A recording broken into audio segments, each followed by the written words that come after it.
বিদ্যালয় নিবন্ধন, সরকারি বরাদ্দ, শিক্ষক বদলিসহ নানা খাতে ঘুষ নেওয়ার অভিযোগ উঠেছে গাজীপুর সদর উপজেলা প্রাথমিক শিক্ষা কর্মকর্তা আব্দুস সালামের বিরুদ্ধে। বিতর্কিত কর্মকাণ্ডে ৩টি বিভাগীয় মামলাও রয়েছে তার নামে। তবে তিনি ঘুষ নেওয়ার অভিযোগ অস্বীকার করে বলছেন একটি সিন্ডিকেট তার বিরুদ্ধে ষড়যন্ত্রে নেমেছে। গাজীপুর থেকে আজহারুল হকের পাঠানো তথ্যচিত্রে আরও জানাচ্ছেন সাকিব আল হাসান।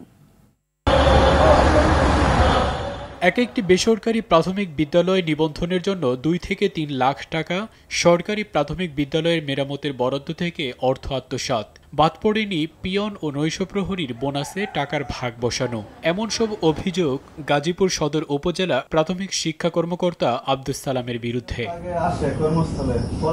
প্রয়োজনীয় তথ্য উপাত্ত ঠিক থাকলেও নিবন্ধন পাচ্ছে না গাজীপুরের প্রায় অর্ধশত বেসরকারি প্রাথমিক বিদ্যালয়। অনেকেই তদবির করে ৫০,০০০ থেকে ১.৫ লাখ টাকার মধ্যে নিবন্ধন করেছেন, আর টাকা না দেয়ায় আটকে আছে অন্যদের নিবন্ধন প্রক্রিয়া।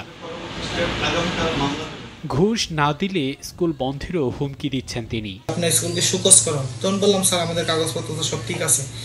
তবুও বলে যে ৩ দিনের ভিতরে এসে দেখা করেন। যাওয়ার পর উনি বলে যে টাকা আনছেন। তা আমরা বলি কিসের টাকা? বলছে যে ৩ লাখ টাকা লাগবে।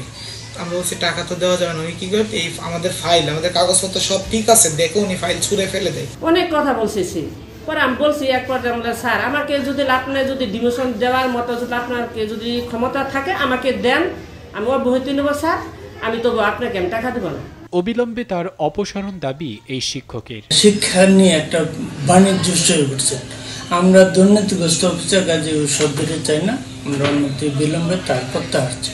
তবে ঘুষ নেওয়ার অভিযোগ অস্বীকার করেছেন এই কর্মকর্তা। এরা হচ্ছে কি মেইনলি আমাদেরকে একটা চাপে রাখার জন্য, যে নিবন্ধন প্রক্রিয়াটাকে কিভাবে হচ্ছে বিঘ্নিত করবে, কিভাবে হেনস্থা করবে, এটাই হচ্ছে সত্য। এবং এই বিষয়টি কিন্তু আমার উপরের কর্তৃপক্ষও কিন্তু এটি হচ্ছে অবগত। সাকিব আল হাসান, RTV। তারাই কিন্তু মেইনলি হচ্ছে এখানে একটা